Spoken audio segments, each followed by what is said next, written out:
I don't agree with you that women should be everywhere. You belong in the kitchen. Who are all the top chefs? Men. Does that mean that men don't belong in the kitchen? Why is it derogatory? The feminist movement wouldn't be fighting so hard against it. I guess it still comes back to the idea of suitability. It's an individual suitability. One question, two sides, and stay out of my kitchen. I'm Teng. And I'm Wong. And this is Somethungwong. So what's Wong? Do girls belong in the kitchen? Yes. Why? I mean, and everywhere else. Most people would take that as a degradatory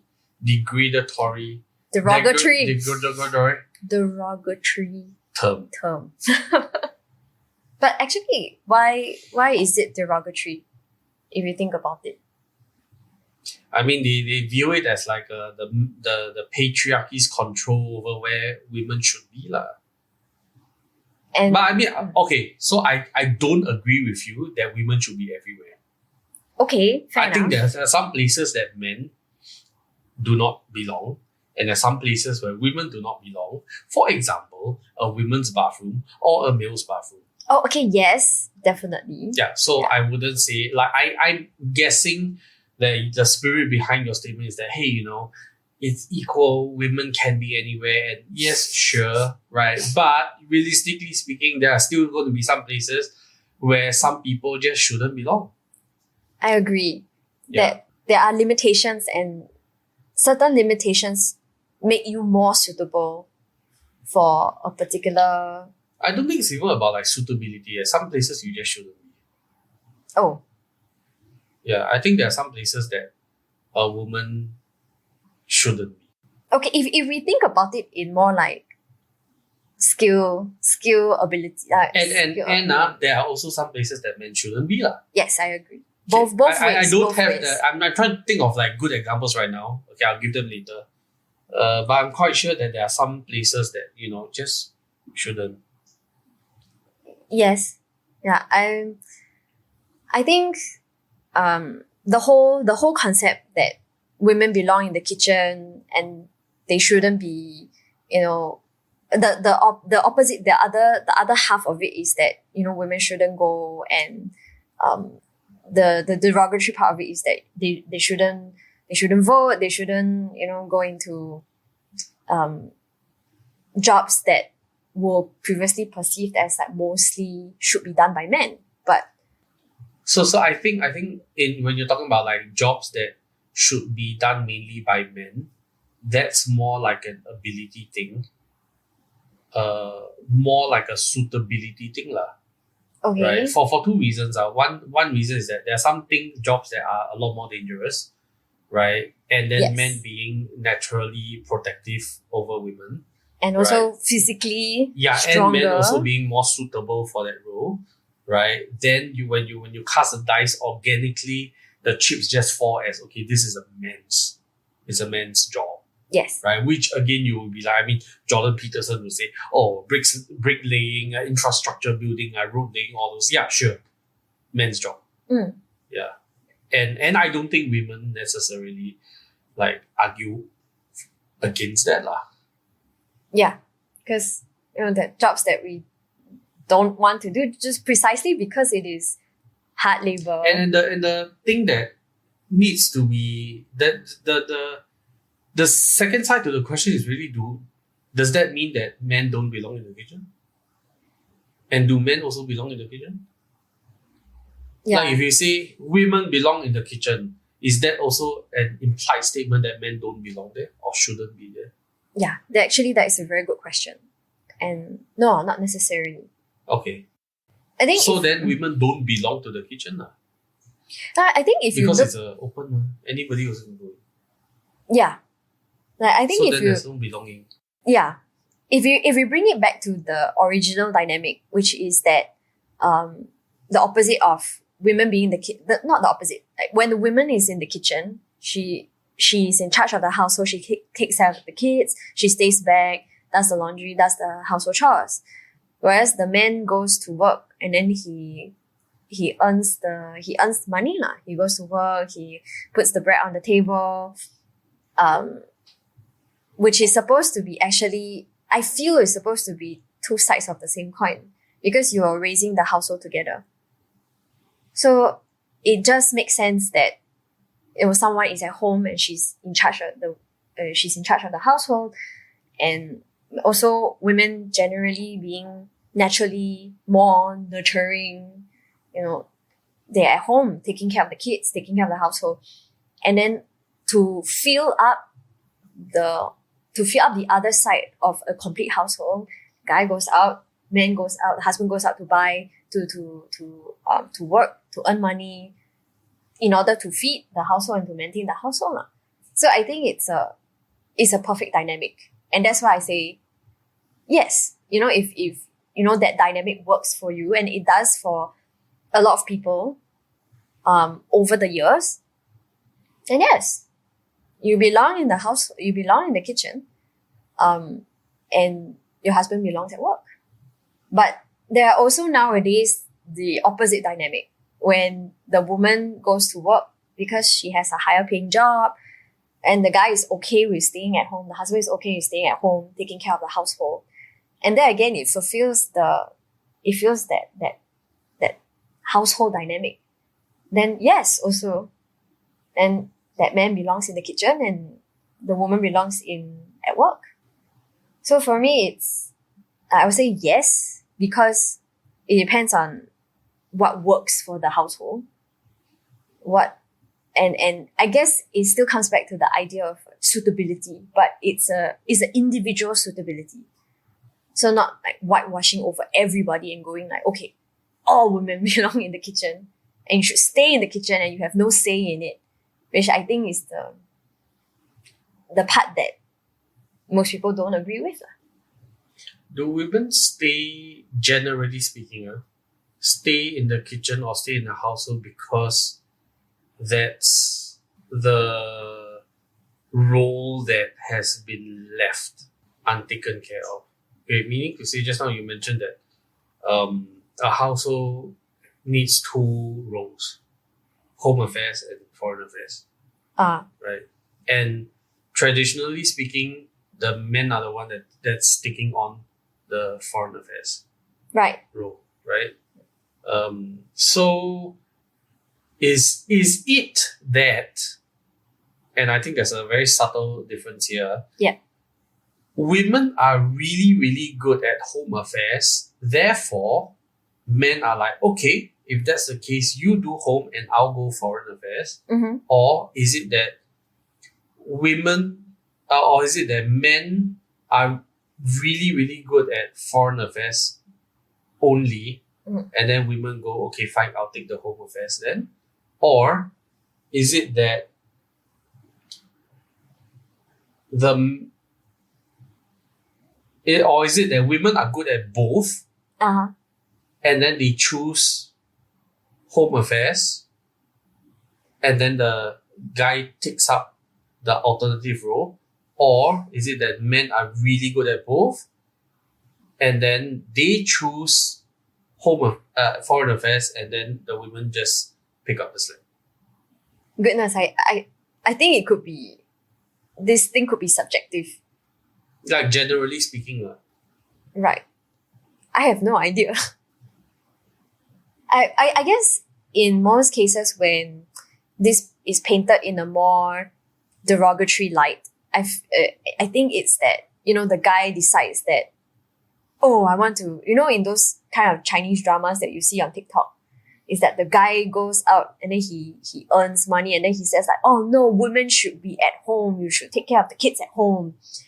And then most of the time is that the woman doesn't really have a choice, or that and then because she doesn't earn her own keep, so she doesn't really have money, to strike it out on her own if she needs to lah.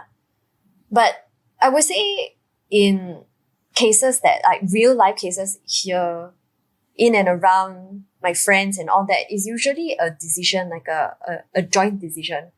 Like if they both decide to work, or if one decides to work and then said like, okay, look, my salary can do for the entire household. but the kids need somebody to take care of them. So you should stay at home and I'll go work. I think that that is also possible. So all the scenarios that you're talking about, I think they're all possible, but I don't know which is the majority of the case.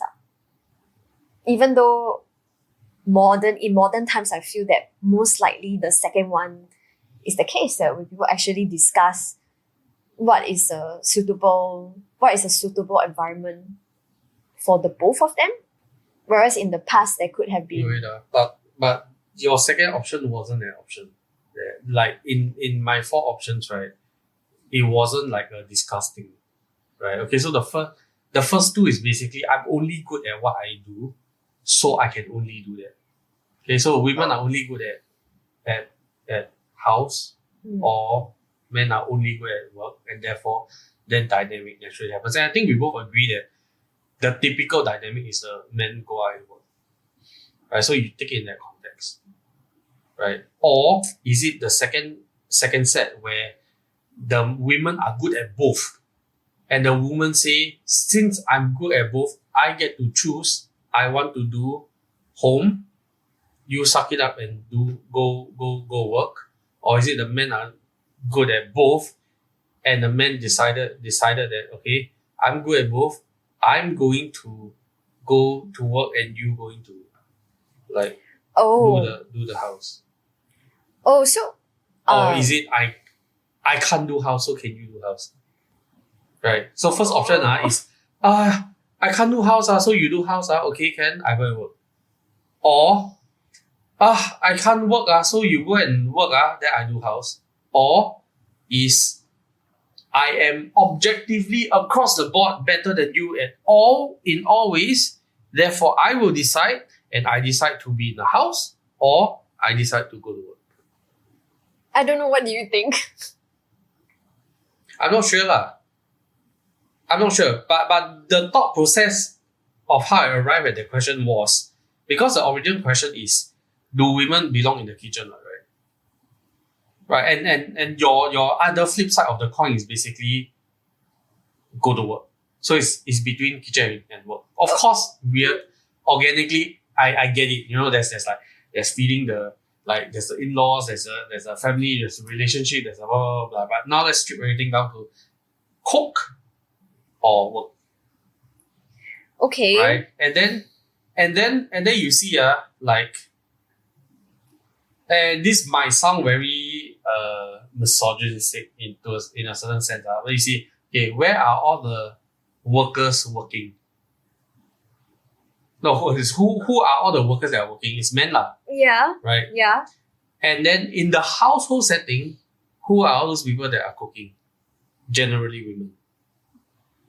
Yes. Right? Okay. Then you take the entire culinary scene across the world. Who are all the top chefs? Men. Yeah. Right. Or at least the more famous ones are, yeah. Mostly men. Right. Yeah. So if you take the quality of male chefs versus the quality of female chefs, the argument seems to lean more towards like male chefs are better. So then I'm like, okay, it might be that men are generally better across the board, and then they're like, okay, you know what, I'll go and work, you take care of the kids, or you belong in the kitchen. Wow, and it's like you belong in the kitchen because I guess you could do that well enough. And it sounds very no, it's a really asshole-ish. but you see across the board you see okay, the best musicians, all men. The best professors, also men. Is it? I think so. Right. Right. Then all the best workers, the best CEOs, the best of all the best generally is all guys lah. I'm not sure, by the way. I don't know about I'm not sure about I think this. so, because if not, right, the feminist movement wouldn't be fighting so hard against it. Right. If it was really all women, right, they got no case to make. You You get what I mean? The fact that the feminist movement is fighting so hard against this is evidence that like the men generally take charge of the leadership, like the leadership of the whole entire world is all men. I think sometimes women take that as a bad thing. Yeah, I guess generally yes. Yeah, The they idea see is it as that a bad thing, right? Yeah. Because submission is something that's viewed as bad lah. But then if you see maybe like in a guy to guy rich kind of like context, right? I don't necessarily think like submission is always seen as a bad. Of No. course, yes, in some cases it's like you're a wuss. Right? It's like you don't stand up to that bully, you're a wuss. Right? But when a guy comes in and say that, okay guys, we need to achieve this, blah blah blah blah blah, I'll take the lead, everyone okay? And I wouldn't be surprised if everyone said, okay, Ken, you sound like you know what you're doing, go for it, I follow you. So perhaps in the ideal scenario, and again, I hope no one ever finds out who I am, because I think this sounds very misogynistic. No, I'm sure that listeners are also can be objective in their hearing and I also think be open to changing their minds. I think in the ideal scenario, men take the lead because I think, generically speaking, men are better across most matrices, but men should also be kind and loving to the women around them. I mean, okay, anatomically it makes sense because men and women are very different creatures. We run on different fuels. Testosterone, everyone knows that men run on testosterone, and they basically have testosterone as the main driving force because testosterone makes you aggressive, makes you competitive, and that's not a bad thing because it primes your body to be stronger, to learn faster, to do things better, and makes you crave to do new things, rewards you when you succeed, right? Women, we are, I think, slaves almost to estrogen and progesterone because of our changing menstrual cycle as well. And that makes us a whole different type of creature. We crave more oxytocin, which is more of like physical touch, relational activities, rather than being completely competitive and aggressive lah. So even our basal biological makeup makes us behave in a certain way. So I think the reason why you see men in top positions is because they're competitive and they know how to, because of what they want to do, what they want to achieve, be able to break it down into objectives such that they can reach their goals faster. And I think it was John Small or someone who said during a tech talk said that there's no such thing as an emotionally stable woman. Because basically every 2 weeks you are changing. If you're not ovulating, then you're having your menstruation. So you didn't get cancelled for that. That sounds such... No, I mean like... That sounds like such a... No, like you talk about it biologically, right? It makes sense. Like really your body is... Women, our bodies are changing every 2 weeks. And we feel it is if it's not premenstrual syndrome, you feel terrible, low energy. Not that you're manic, rushing around, doing things, getting stressed. So I think that also, while it has not stopped many women from achieving things that they want to achieve, generally it can be an impediment lah. I feel it as a girl myself. When I get period cramps and my mood swings and I get flustered, I feel like crying and breaking down on a regular basis. Who cares about objectives at that moment in time? I just want to huddle at bed with a big bowl of ice cream, so I can see biologically how men are primed to be better. I think women belong where every loving man puts them in. And the precursor is that the man should have the capacity to be loving. And that does not mean that whatever that is loving is necessarily what the woman wants. This is the exact same thing that I do strongly believe that a benevolent dictatorship is the best form of governance. And so in a family unit where you have man and woman, the man is the leader, and the best case is that the man is a benevolent dictatorship, and the best case is that a woman submits. It makes sense, and we have to get rid of the idea that submission is a bad thing, or that going into the kitchen means that you're worse, or that you're not as good as a person. I personally feel that being able to fill the role of a house person, being able to take care of the kids and do housework and all that is just as important for the dynamic, in a relationship. I mean, being able to submit is something that's really, really very important. Yeah, and it's a choice. It's something that you have to do. Similarly, making decisions, the man being the head of the household and making decisions is also something that you have to do, but it doesn't necessarily mean that you're better than someone else. It just means that, it's also just as tiring, just as troublesome as a leader to have to, think for someone, and also to map up the trajectory of the household, where they're going, what they need, and so on and so forth. And again, I think that the leadership needs to be benevolent. I think that's a precursor, right? Yes. If it's an evil dictatorship like that, that's not what we're talking about here. Right. Similarly, I think the submission also needs to be benevolent. That makes sense. Because there is malicious compliance. I think it's about two people fulfilling, their end of the bargain. Like, you need the two people to come together and work as a flesh. You can't say like, I'm better than you, you're better than me. No, I'm this is my role, and I'm just doing. Oh, I remember what I wanted to say. What my role entails. So let's say you take that out of the picture, you take gender entirely out of the picture. Yeah. Right. Where do you see very clearly, right, leadership and submission amongst men? Is the military. Yes. Right. That's true. How important is it for the men to obey orders? Super important.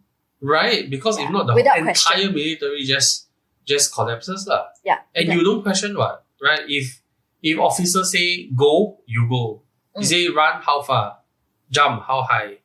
You just do right? You just follow orders. Now within that structure, are there asshole officers? Yes there are. Right? But there are also, hopefully, in the ideal Chao-king soldiers. Yeah, are there Chao-king soldiers? Yes, there are also Chao-king shoulders. Chao-king soldiers. Yeah. But are they good officers? Yes, I think they are good officers also. And if I submit to a good officer, or don't even care good officer, if I submit to the officer, does that make me lesser? No. In fact, it makes you... yes my rank is lesser right? But the rank only... it makes me a good soldier Yeah, you fulfill your role as a soldier. Yeah. And that's super important. That's very important. Nothing wrong with that right? Like if I'm the army chef, you belong in the kitchen. Okay, you better be in the kitchen. Like, what's wrong with that? There's nothing wrong with that. And I think basically I think society has been sold a lie that says like, okay, if you are here, you know what they have been sold? They've been sold with discontent. Yeah. It has really nothing to do with kitchen or office or home. It has to do with you. Whether you want to be content or not. Because if I want to be discontent, right, I can be discontent anywhere. I can be in the C-suite, I can complain. Right? And I can be a prisoner and I can complain. I can be the Cao recruit right at the bottom and I also can complain. Or I can choose to be content wherever I am. Is it tough to be a follower? Yes. Is it tough to be a leader? Yes also. Yes. And if you choose to buy in the whole idea of being discontent, then you will be a discontented leader or a discontented follower, and regardless of where you are, you'll forever be discontent. It has nothing to do with the picture. So what do you think? Did we say something wrong? Like, share, and subscribe if there's something wrong with you.